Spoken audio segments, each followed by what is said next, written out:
Today, I'm going to show you how the donuts are made. It all starts with a great idea. I really think it over. I think about a few funny things. I write them down, and thus begins the process. Now that I have an idea and a storyline, I will assemble the cast. The casting process is very important. You gotta get just the right actor. Usually my actors are already assembled. This time, I had to make one. Choosing accessories is a very important part of the process. Not only do they have to have the right accessories, but they've got to have the right feel, too. Once you get all these actors together, you got to get to know them a little bit, spend some time with them. The next thing I do is run my idea by my PR rep here at Brickster Studios. If it passes, I pass it along to the rest of the team. So now that I've got my story and I've got my actors ready, it's time to build the set. This particular short film is going to have 3 different scenes in it. This one is scene 3. Now we're just going to flesh out the scene with a little bit of these, and of course, add the actress. I think this turned out pretty good. Let's move on to scene 2. I'm working backwards on the scenes because scene 3 was the hardest build. For the opening scene, I just need a few of those. Some of these, of course, and just the right fencing. Here we go. Those will work. Add some greenery for depth.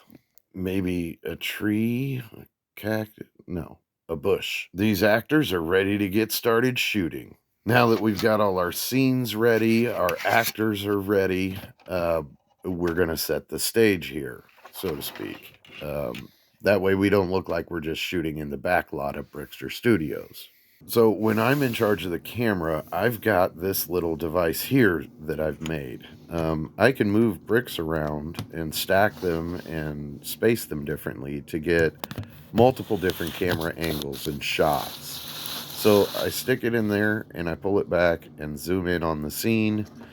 Next, you're going to want to grab one of the minifigures and kind of walk it around and get a few test shots of your scenes. For this scene, I wanted a moving scene where both of the characters were in the shot at the same time. So I had to make this little, wand. For close-up scenes or close-up shots, I like to elevate my platforms like so. And then I'll zoom in on that and boom, you're ready to shoot a close-up shot. So once I've got a scene set up and ready to shoot, I like to film all the different scenes or shots that I'm going to need from that before I break it down to build another scene.